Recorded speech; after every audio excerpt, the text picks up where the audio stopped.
সবাইকে স্বাগত জানাচ্ছি আমার দেশ টপ নিউজে। সঙ্গে আছি তাহমিনা তাসির। শুরুতেই জানিয়ে দিচ্ছি সংবাদ শিরোনাম। বিএনপির সঙ্গে আসন ভাগাভাগিতে যাবে না এনসিপি, বললেন হাসনাত আব্দুল্লাহ। নির্বাচন প্রশ্নে মুখোমুখি সালাউদ্দিন পরোয়ার।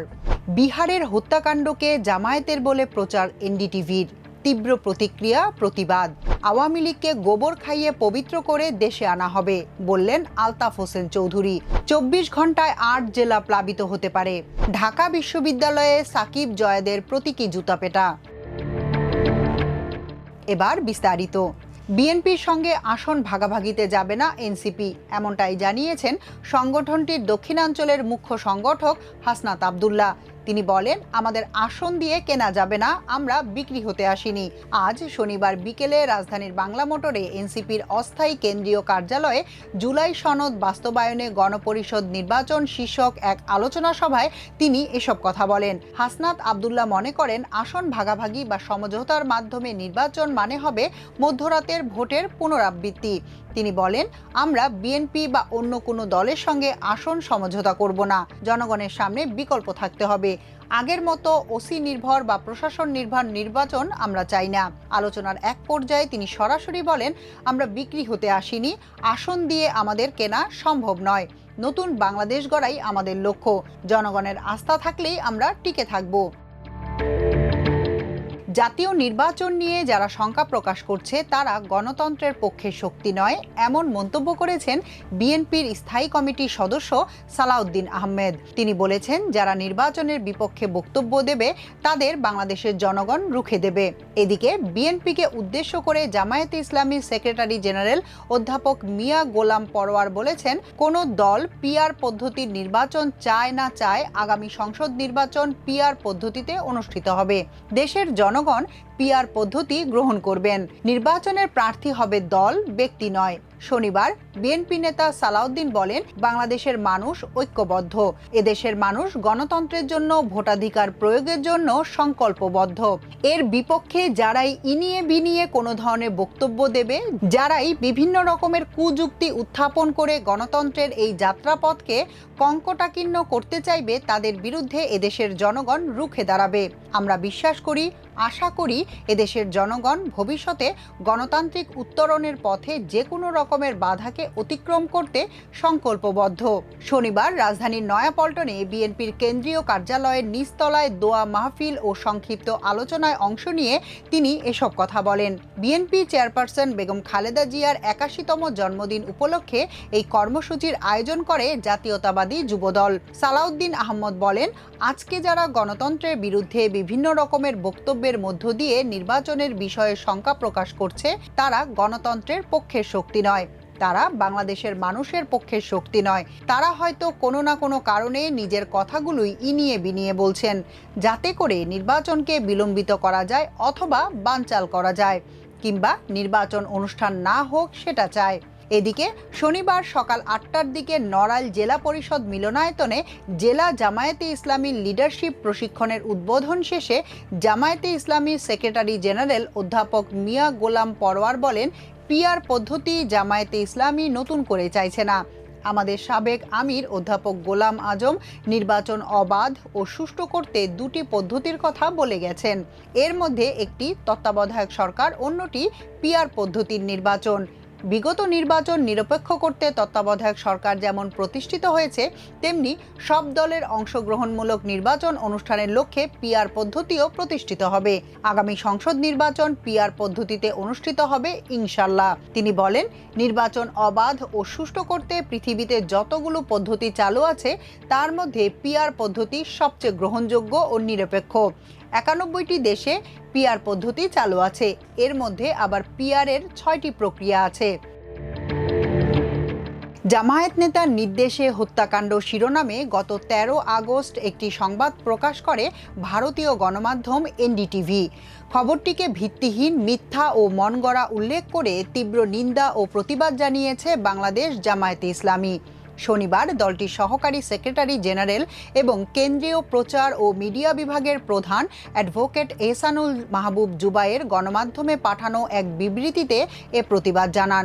বিবৃতিতে তিনি বলেন, ভারতীয় সংবাদ মাধ্যম এনডিটিভিতে প্রকাশিত প্রতিবেদনটি সম্পূর্ণ মিথ্যা, মনগড়া ও উদ্দেশ্য প্রণোদিত। সেখানে জামায়াত নেতাদের নির্দেশে একজন সরকারি কর্মকর্তাকে হত্যা করে তার মরদেহ সিঁড়ি দিয়ে টেনে তোলার যে দৃশ্য উপস্থাপন করা হয়েছে তা বাস্তবতার সঙ্গে একেবারেই সাংঘর্ষিক। এতে আরও বলা হয়েছে, এমন কোনো ঘটনা বাংলাদেশে ঘটেনি। খোঁজ নিয়ে নিশ্চিত হওয়া গেছে এবং ফ্যাক্ট চেক প্রতিষ্ঠানগুলোর তথ্য মতে ভিডিওটি আসলে ভারতের বিহার রাজ্যের পশ্চিম চম্পারণ জেলার বেত্তিয়া শহরের সরকারি মেডিকেল কলেজ ও হাসপাতালের একটি ঘটনার অংশ, যেখানে 11 আগস্ট একজন ব্যক্তির মরদেহ সিঁড়ি দিয়ে টেনে তোলার দৃশ্য ধরা পড়ে। সেই ভিডিওকে ভিন্নভাবে উপস্থাপন করে জামাতের নামে চালিয়ে দেওয়া হয়েছে, যা চরম বিভ্রান্তিকর ও নিন্দনীয়। বিবৃতিতে তিনি বলেন, ভারতীয় একটি প্রভাবশালী গণমাধ্যমের এমন ধরনের অপপ্রচার গোয়েবলসীয় প্রচার কৌশলকেও হার মানিয়েছে। আমরা গভীর উদ্বেগের সঙ্গে লক্ষ্য করছি যে 2024 সালের 5 আগস্ট শেখ হাসিনার কর্তৃত্ববাদী সরকারের পতনের পর থেকেই ভারতের কিছু মিডিয়া জামায়াতে ইসলামীর বিরুদ্ধে ধারাবাহিকভাবে মিথ্যা, বানোয়াট ও উদ্দেশ্য প্রণোদিত সংবাদ পরিবেশন করে চলেছে, যার মাধ্যমে বাংলাদেশের জনগণ সহ আন্তর্জাতিক সমাজকে বিভ্রান্ত করার অপচেষ্টা চলছে।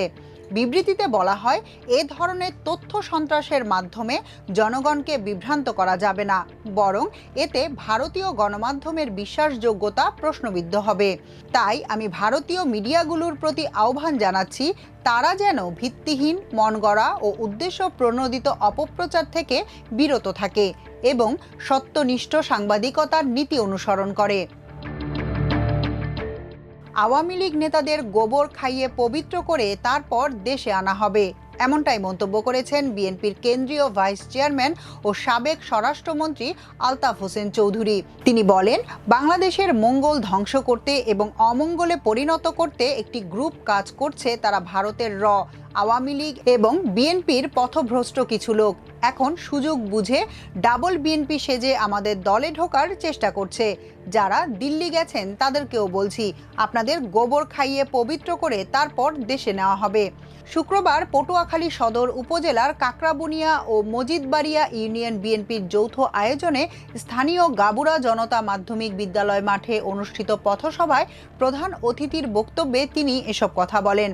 বেগম খালেদা জিয়ার অসুস্থতা ও তারেক রহমানের বিদেশে অবস্থান সত্ত্বেও বিএনপির বিশাল দল পরিচালনার বিষয় উল্লেখ করে তিনি বলেন, এটি আল্লাহর রহমতের ফল। সামনে ম্যাডামও মাঠে নামবেন, তারেক রহমানও দেশে ফিরবেন। আমি 30 বছরে বিএনপিকে প্রার্থী দিতে ব্যর্থ হতে দেখিনি, এবারও ইনশাল্লাহ ভুল হবে না। আগামী নির্বাচনে টাকা দিয়ে ভোট কেনা যাবে না জানিয়ে তিনি বলেন, আমরা যোগ্য প্রার্থীকেই ভোট দেব, টাকা নিয়ে ভোট দেওয়া হবে না। অযোগ্য কেউ নমিনেশন পাবে না। 1991 সালের নির্বাচনে প্রায় 300 আসনে প্রার্থী দিতে ব্যর্থ হয়েছিলাম, অথচ এখন 300 আসনে অন্তত 1800 যোগ্য প্রার্থী রয়েছে। এই প্রশিক্ষণ দিয়েছেন ম্যাডাম খালেদা জিয়া ও তারেক রহমান। পানি উন্নয়ন বোর্ডের বন্যা পূর্বাভাস ও সতর্কীকরণ কেন্দ্র জানিয়েছে, টানা বৃষ্টিতে নদ নদীর পানি বৃদ্ধি পেয়ে নির্মাঞ্চল প্লাবিত হচ্ছে। আগামী 24 ঘন্টায় দেশের 8 জেলার নির্মাঞ্চল প্লাবিত হতে পারে। বন্যা পূর্বাভাস ও সতর্কীকরণ কেন্দ্র জানিয়েছে, শনিবার আত্রাই নদীর পানি আত্রাই রেলওয়ে ব্রিজ পয়েন্টে বিপদসীমার 30 সেন্টিমিটার উপর দিয়ে প্রবাহিত হচ্ছে। এছাড়া গত 24 ঘন্টায় দেশের অভ্যন্তরে চট্টগ্রাম বিভাগে এবং উজানে ভারতের ত্রিপুরা প্রদেশে ভারী বৃষ্টিপাত পরিলক্ষিত হয়েছে। এ অবস্থায় আগামী 72 ঘন্টায় দেশের অভ্যন্তরে সিলেট ও রংপুর বিভাগে এবং উজানে মাঝারি থেকে ভারী বৃষ্টিপাতের সম্ভাবনা রয়েছে। গত 24 ঘন্টায় রাজশাহী বিভাগের আত্রাই ও ছোট যমুনা নদীর পানি সমতল বৃদ্ধি পেয়েছে। আগামী 24 ঘন্টা এসব নদীর পানি সমতল স্থিতিশীল থাকতে পারে। পাশাপাশি এ সময় নওগাঁ জেলা সংলগ্ন আত্রাই নদীর পানি বিপদসীমার উপরে অবস্থান করতে পারে এবং নদী সংলগ্ন নির্মাঞ্চলগুলো প্লাবিত হতে পারে। তবে পরবর্তী 2 দিন নদীগুলোর পানি সমতল হ্রাস পেতে পারে। বন্যা পূর্বাভাস ও সতর্কীকরণ কেন্দ্র আরও জানিয়েছে, এদিকে গত 24 ঘন্টায় গঙ্গা নদীর পানি সমতল হ্রাস পেয়েছে। তবে এ সময় পদ্মা নদীর পানি সমতল বৃদ্ধি পেয়েছে। আগামী 5 দিন গঙ্গা নদীর পানি সমতল হ্রাস পেতে পারে। তবে আগামী 24 ঘন্টায় পদ্মা নদীর পানি সমতল বৃদ্ধি পেতে পারে এবং সতর্ক সীমায় প্রবাহিত হতে পারে। ফলে এ সময় রাজবাড়ী, ফরিদপুর, পাবনা, মানিকগঞ্জ, শরীয়তপুর, মাদারীপুর, মুন্সিগঞ্জ ও ঢাকা জেলার এই নদী সংলগ্ন নিম্নাঞ্চলগুলো সাময়িকভাবে প্লাবিত হতে পারে। তবে পরবর্তী 4 দিন পানি সমতল স্থিতিশীল থাকতে পারে।